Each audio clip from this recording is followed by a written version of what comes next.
Oke, kita lanjut lagi masih bersama Mas Revi. Ya, Mas Revi bisa cerita nggak? Ini kan stasiun Surabaya Pasar Turi itu kan dibangun NIS tahun 1903 ya kalau nggak salah. Oh enggak, 1898 Mas. Dari 1898. Pasar Turi Pasar Turi diresmikan ke Lamongan 1903 full kesambung sampai Semarang, ketepatnya di Cepu. Iya, yang Semarang itu 02 sampai Keradenan Cepu, 1903 dari Bojonegoro ke Cepu. Jadi nyambung jembatannya yang lihat atas Bengawan. Jadi itu full dari Semarang ke Gundi. Iya. Ya benar, Semarang Gundi terus ke Semarang.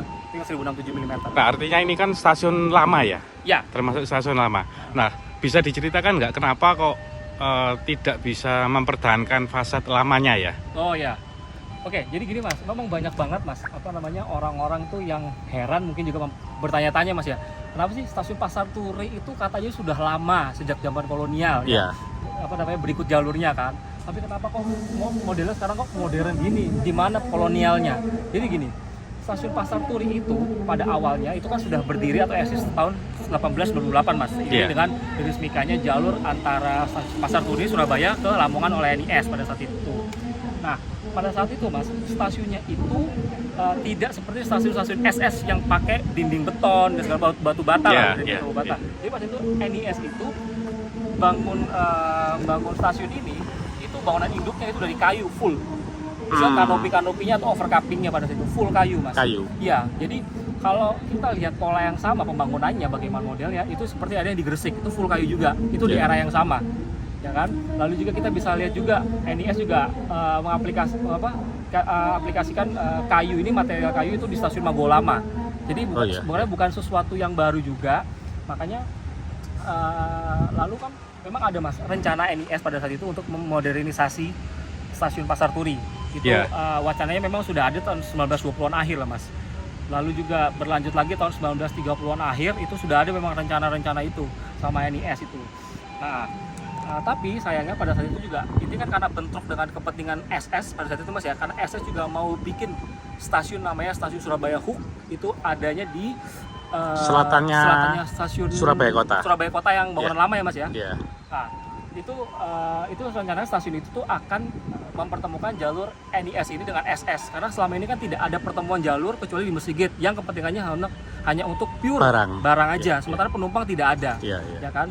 Jadi gimana nyambungnya? Kita melenceng sedikit. Jadi nyambungnya penumpang ini dari jalur utara Jawa ini turun di Pasar Turi, kalau mau naik kereta SS, mereka tuh pilihannya ada dua Mas, via tram uap OJS yang lewat di depan Pasar Turi ini, ada juga dokar, lalu kemudian berlanjut ada juga taksi, ya kan. Jadi tidak ada sambungan ini, jadi ini cukup merepotkan karena kan jalur utara Jawa juga sibuk pada saat itu kan masih, apalagi dengan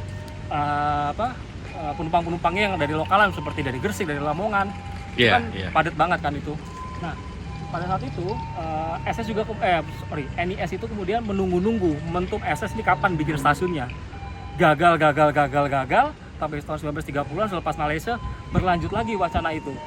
NIS ingin membangun atau memodernisasi stasiun yang sudah lapuk itulah, atau lawas banget itu kan. Karena di satu sisi Mas, NIS juga juga udah memodernisasi layanan kereta apinya. Terus juga waktu tempuhnya juga lebih cepat kan. Awalnya dulu mungkin 7,5 jam, kemudian kesini sejak itu bisa lebih dari 7,5 jam tuh lebih, tapi tahun 1935 itu bisa 7,5 jam Mas, antara Surabaya sampai Semarang. Juga udah dibikin kan jalur ke Semarang Gambringan dan bisa langsung direct ke itu tanpa harus ganti kereta lagi di Gundi kan. Jadi itu udah modern banget. Jadi lokonya sudah dimodifikasi bisa high speed sampai 90 pada saat itu. Terus juga mereka sudah beli juga order ke Eropa, mereka bikin atau membangun kereta KRD kereta rel diesel itu.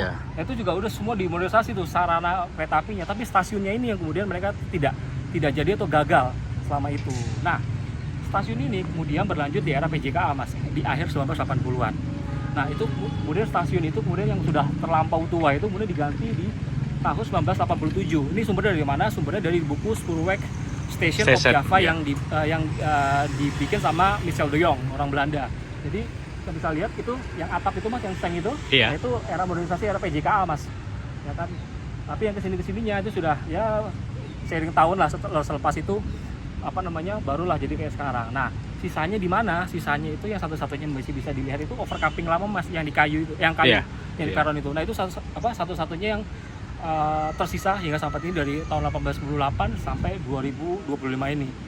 Jadi memang secara nama Surabaya Pasar Turi itu memang sudah eksis sejak tempo dulu mas. Tapi bangunannya aja yang tidak mencirikan bahwa dia sudah lama. Jadi ini yang mungkin apa namanya jadi pertanyaan banyak orang kan, kenapa begitu? Karena saling menunggu tadi antara NIS sama SS. Iya, SS di satu sisi nggak jadi bangun stasiunnya itu, NIS juga akhirnya kena buntutnya. Jadi mereka nggak ini lagi apa namanya nggak bangun stasiun modernnya, tapi memang sudah ada mas. Mereka sudah bikin desain stasiunnya ya kan, terus apa namanya itu agak-agak mirip ya mas. Kalau saya lihat itu di bukunya Misal Doyong tuh apa namanya ini sketsa bangunannya itu mirip-mirip kayak Ambarawa mungkin atau Kedung Jati gitu mas. Jadi yang inlanders atau pribumi ya itu dikasih di ruang tunggu terbuka, tempat tertentu terbuka gitu, kotak gitulah. Mohon maaf ya kayak kandang lah mas kasarnya ya, mohon maaf ya. Lalu kalau yang di orang-orang golongan Belanda atau kulit putih itu dikasih ada, kalau sekarang tuh apa ya lounge-nya sendiri tuh ada kayak begitu.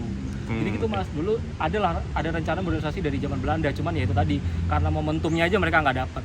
Terus tahun 42 kan Jepang kan akhirnya ya masuk ke sini kan. Jadi akhirnya ya molor segala macam. Sebenarnya sih kalau bisa dibilang ya mas, stasiun Pasar Turi itu dari tahun 1929 itu pernah jadi stasiun tersibuk di Surabaya. Bahkan ada Wonokromo, ada Gubeng, ada Semut. Itu kalau dijumlah, kalau dikalkulasi menurut von Faber itu stasiun Pasar Turi tetap yang jadi paling padat mas. Karena kenapa? Memang pada saat itu antara Semarang ke Surabaya tahun 1929 itu memang waktu tempuhnya itu kalau dibanding antara Solo ke Surabaya itu kan hampir sama mungkin mas ya. Tapi ini lebih lambat mas kalau dari Semarang ya, dari Semarang ke Surabaya lewat Pasar Turi. Nah sementara Solo yang lewat SS itu ke Semarang itu lebih cepat waktu tempuhnya.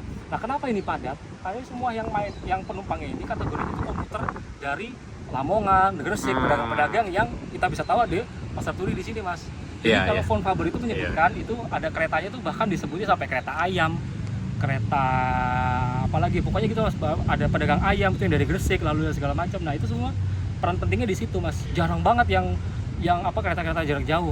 Nah orang Semarang itu dulu mas kalau mau ke Surabaya itu lebih senang naik kereta SS mas, seperti yang tak sebutin tadi. Jadi mereka tuh dari Semarang itu turunnya di Solo dulu mas, karena kan tidak perlu ganti kereta kan, karena Solo sampai dari Semarang ke Solo kan 1436 mm, turun di Balapan, baru mereka oper ke SS ke Surabaya, itu lebih cepat waktu tempuhnya mas. Sementara NIS ini kan keretanya mungkin tidak lebih modern pada saat itu fasilitasnya, terus juga waktu tempuhnya lama. Bayangin aja mas, mungkin 9 sampai 11 jam itu kan lama banget kan ya. Mungkin zaman sekarang juga kalau jam naiknya waktu tempuhnya segitu juga orang malas juga kan. Nah, jadi itu sih mas faktor-faktor yang bikin Pasar Turi itu pernah pada saat itu pada masanya jadi satu stasiun tersibuk dibanding ketiga stasiun utama SS di Surabaya. Wonokromo, Gubeng sama Surabaya Kota. Nah, jadi ini pernah tersibuk mas tahun 1928, 29, akhir 1920-an sebelum Malaysia ini pernah jadi yang tersibuk. Karena itu dari pantai utara Jawa kan, dari Semarang ke Surabaya kan mereka yang kuasai kan jalurnya. Kan kalau misalkan tanya, kenapa sih NIS itu bikin jalur dari Semarang ke Surabaya? Padahal kalau selama ini kalau mungkin teman-teman di channel ini ngikutin saya sama Mas Agung, terus selalu ke pabrik gula, terus ada jalur keretanya. Nah ini mungkin umpannya ini karena ada pabrik gula itu segala macam. Itu kenapa? Jadi di buku Oud Surabaya itu karyanya von Faber itu mas disebutkan. Jadi pada tahun 1890-an dekade segitu itu mereka itu Belanda pemerintah koloni itu pernah ingin bikin proyek itu namanya Solo Valley Werken mas. Valley Werken. Jadi apa itu? Jadi Sungai Bengawan itu bakal dipecah alirannya, bikin aliran baru itu ke daerah Lamongan Selatan. Nah tapi karena kemudian itu Solo Valley Werken atau proyek Lembah Solo itu kemudian tidak jadi digarap mas. Nah itu akhirnya ya NIS ya apa adanya seperti ini mas, tapi kan kemudian kan memberikan penumpang itu mas ya. Penumpang itu. Jadi memang apa yang diharapkan NIS dari pembangunan waduk itu, dari proyek itu, karena proyek itu nanti dikatakan bahwa air yang berasal dari Bengawan Solo terus dipecah ke Lamongan Selatan itu bakal jadi proyeksi ini mas beras, penghasil beras. Karena dikatakan oleh von Faber karena daerah Lamongan Selatan itu tidak kalah subur dengan daerah Delta Brantas atau Sidoarjo. Sidoarjo. Nah jadi itu mas sebenarnya NIS itu kepancingan di situ mas, karena kan kalau misalkan perkebunannya ini maju, otomatis kan ekonominya melonjak mas orang-orang kan. Jadi keretanya juga kurang lebih kalau misalkan ada ini mas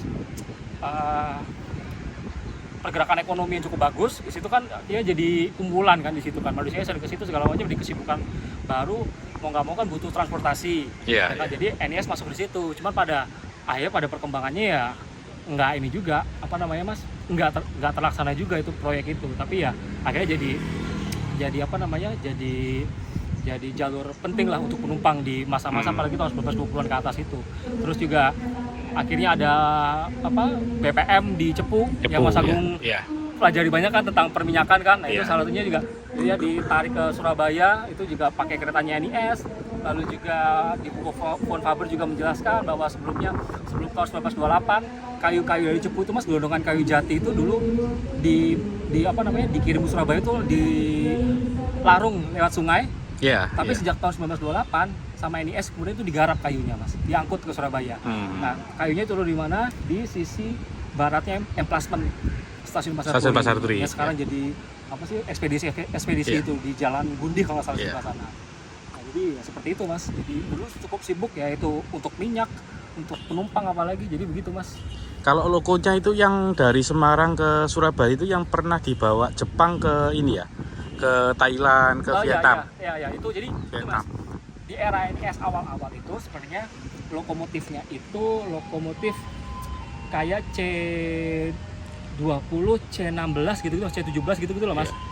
Terus ada juga beberapa loko-loko lawas yang dipakai dulu di daerah ke Batavia, ke Buitenzorg di Bogor. Nah itu kan tahun 1912 kan dibeli sama SS tuh, Jalur Batavia itu kan. Nah kemudian loko-loko yang seperti C51 lalu C52 itu kan aslinya dibeli NIS untuk jalur sana mas. Tapi karena jalur sana sudah kebeli SS, akhirnya kemudian dipindahkan ke jalur Semarang Surabaya untuk menggantikan beberapa lokomotif yang jalannya lambat atau lebih tua itu. Jadi yang awalnya tuh loko-loko lawas, loko tua dari 1890-an akhir, kemudian diganti lagi pakai loko yang 1911, 1912 lah C51, lalu juga C52. Nah, yang di kemudian hari yang tadi tak singgung itu, yang lokomotif yang dimodifikasi itu ya C51 dan C52. Terus juga counterweight-nya itu atau balancing-nya itu dimodifikasi sehingga kestabilan juga terjaga pada kecepatan tinggi. Nah, itu salah satunya yang dimodifikasi, Mas. C52, C51 yang masih ada di Ambarawa C51. Cukup jelas Mas ini, Mas. Matur nuwun Mas Nevi. Kita kemana lagi? Kita kayaknya mau terusin lagi Mas ke Kebonrojo. Nanti ada salah satu fakta mungkin menarik tentang rel tram uap khususnya era Hindia Belanda Mas ya. Kalau tram uap era pasca kemerdekaan kan kurang menarik karena udah terjun bebas. Oke Mas Nevi, terima kasih. Matur nuwun Mas Nevi.